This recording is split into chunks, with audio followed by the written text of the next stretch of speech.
Ça fait très pro, hein. Ça fait quand même un festival.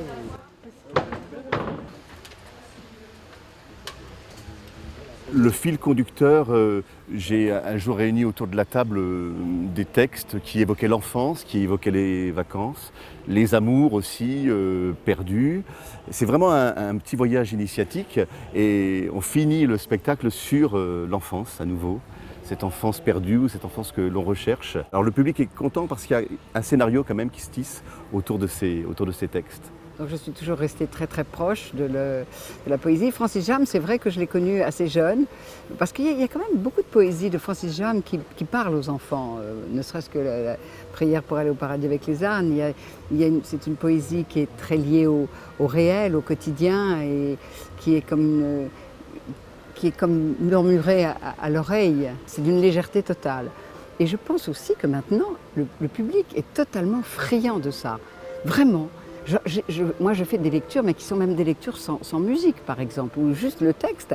Les gens sont là pendant 1h30 à écouter. Ils sont aussi heureux que s'ils sortaient d'une pièce de théâtre. Comment vous l'expliquez? Parce que finalement, c'est une école de vérité, ce genre de spectacle-là. Souvent, les spectacles de théâtre on peut un peu noyer le poisson d'un texte faible, là, avec des décors, de la musique. Là, il y a quelque chose de totalement nu, de totalement direct. Et je crois que si on pioche dans des choses de qualité au niveau des textes et dans la manière de les transmettre, le public est très sensible à cette vérité-là, cette authenticité-là. Et ces textes, ils sont heureux de les entendre. Souvent, certains, ils les réentendent. Ce sont des textes qu'ils ont peut-être un jour entendus dans leur vie, dans leur jeunesse, dans leur enfance, dans leur adolescence. Et c'est un contact très très direct et qui rend tout le monde heureux. Et puis il y a une très belle rencontre aussi avec Jean-Pierre Arbon et Claudine. On s'est rencontrés un peu autour du chant et on s'est aperçu que finalement ce lieu était propice à la création, à la poésie, à la création musicale. Et ce que fait Jean-Pierre, lui, alors vraiment en création ex nihilo, rejoignait aussi l'interprétation et la voix des poètes. Le chien, vénération, le seul qui vous regarde comme des égaux, c'est le cochon. Peau rose et peu de poils, parfois la queue en tire-bouchon. C'est vrai qu'on lui ressemble à ce cochon. Oui, mais à la différence du cochon, tout n'est pas bon dans l'homme, tout n'est pas bon. Si j'avais, moi, une inspiration à revendiquer, c'est plus une inspiration que j'irais chercher du côté de La Fontaine.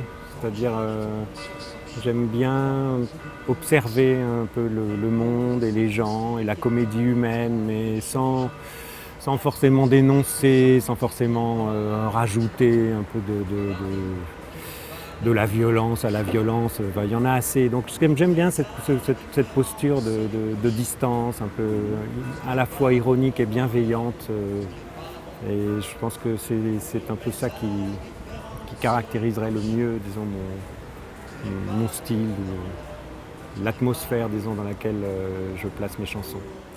Moi, j'ai passé mes étés ici quand j'étais enfant, avec mes grands-parents, notamment avec un grand-père que j'aimais beaucoup. Donc, je pense beaucoup à lui et à quelques personnes comme ça, d'amour, qui ont été des figures tutélaires de mon enfance et à qui je dédie la soirée qui va venir. Pas bon dans l'homme, ce n'est pas bon. Oui, car à la différence du cochon, tout n'est pas bon dans l'homme, tout n'est pas bon.